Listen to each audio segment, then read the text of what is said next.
হাইকোর্টে আরজিকর মামলার শুনানি সামথিং ইজ মিসিং মন্তব্য প্রধান বিচারপতির। আদালতে জমা পড়ল কেস ডায়েরি। অস্বাভাবিক মৃত্যু মামলা রুজুর সময় কেউ অভিযোগ করেনি। হাইকোর্টে রাজ্যের বক্তব্যে উষ্মা প্রকাশ করেছেন প্রধান বিচারপতি। সুপার প্রিন্সিপাল কেন অভিযোগ করলেন না, এটা আপনাদের কাছে গ্রহণযোগ্য নয়, এমনই মন্তব্য করেছেন হাইকোর্টের প্রধান বিচারপতি। তার নজরে কোন কোনগুলো এসেছে আমরা জানার চেষ্টা করব, কথা বলবো। অর্ণবাংশু নিয়োগী এই মুহূর্তে আমাদের সঙ্গে রয়েছেন, আমাদের প্রতিনিধি টেলিফোন লাইনে। অর্ণবাংশু, যেখানে হাইকোর্টের প্রধান বিচারপতি বলছেন সামথিং ইজ মিসিং, কি বলছেন তিনি?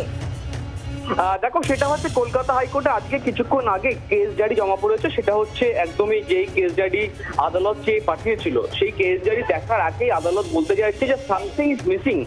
সব থেকে বড় প্রশ্ন হচ্ছে যে এই যে সিনারিও বা সিকোয়েন্স, যে সময়কালটা ঘটনা জানতে পারলো তারপর কি হলো, কিন্তু এই সব বক্তব্যের মধ্যে রাজ্যে একটি বক্তব্য ছিল যখন আমরা ইউডি কেস আনন্যাচারাল ডেথ অস্বাভাবিক মৃত্যুর মামলা রুজু করছি, সেই সময় কোনো একটা রিটেন কমপ্লেন কিন্তু করেনি, যেটা শুনে বিচারপতি বিরক্তি প্রকাশ করেন। আপনারা কি মনে করেন, দেহটা কি লাইনে পারে পড়েছিল? এবং সেখানে একজন সুপার আছে, প্রিন্সিপাল আছে, তাদের কি কর্তব্য ছিল? তাদেরকে সেই কর্তব্য দায়িত্ব পালন না করে তাদেরকে আপনারা রিওয়ার্ড দিচ্ছেন, পুরস্কার করছেন, যে 1 ঘন্টা 2 ঘন্টার মধ্যে তাকে আবার অন্য কথা বদলি করা হচ্ছে। রাজ্যের কাছ থেকে এটা কোনোভাবেই কাম্য নয়, এটা অমানবিক। এটা আদালত কিন্তু আজকে এই মন্তব্যটি করেছে। আজকে আদালতের যে বক্তব্য ছিল এটাই, পরবর্তী ক্ষেত্রে যে আমরা সব রকম এভরিথিং স্টেপ আমরা নিয়েছি, কোথাও কোনো সমস্যা নেই। ইভেন পরিবার আজকে এসে বলছে যে আমাদের সিবিআই চাই, কোর্ট মনিটর ইনভেস্টিগেশন চাই। এটা আমরা শুনে আশ্চর্য, কিন্তু এই পরিবারই খুশি ছিল, হ্যাপি ছিল, কোর্ট আনকোর্ট হ্যাপি আমাদের ইনভেস্টিগেশন থেকে। জাজ কারেকশন করে বলে হ্যাপি কথাটা বোধহয় ঠিকঠাক নয়, তারা স্যাটিসফাই ছিল বলতে পারেন, কারণ তারা হ্যাপি হতে পারেন এই সময় দাঁড়িয়ে, তারা সন্তান হারিয়েছেন। তো এই ওয়ার্ডটা তারা আবার চেঞ্জ করে সেট অফ থেকে বলা হয় যে স্যাটিসফাই ছিল। আজকে আদালত কেস ডায়েরি পুরোটা পড়বে।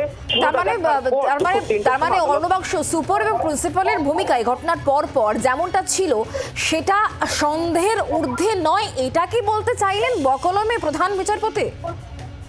দেখো, অবশ্যই প্রিন্সিপালের ভূমিকা যে সন্দেহের ঊর্ধ্বে নয়, তার যে কার্যক্রম, তিনি যে মন্তব্য করেছিলেন ছাত্রের মৃত্যু নিয়ে, এবং তারপর তিনি যা করছেন এবং তাকে যে স্টেট গভর্নমেন্ট রিওয়ার্ড করছে, যে 4 ঘন্টার মধ্যে তাকে অন্যত্র বদলি করে দেওয়া হচ্ছে, তিনি আসন পেয়ে যাচ্ছেন, এই সমস্ত বিষয়টা দেখে আদালত কিন্তু বলছে অমানবিক।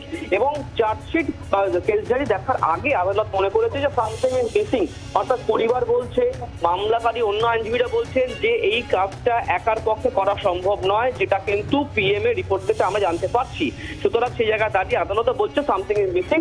এখন আদালত সম্পূর্ণ কেস ডায়েরি করে দেখবে যে তদন্তে কোথাও কোনো গাফিলতি রয়েছে কিনা, সেটা দেখার পরে আদালত কিন্তু 3টের সময় বিচার করবে যে এর তদন্তভার সিট করবে না সিবিআই করবে, এবং কোর্ট মনিটর ইনভেস্টিগেশন হবে কিনা।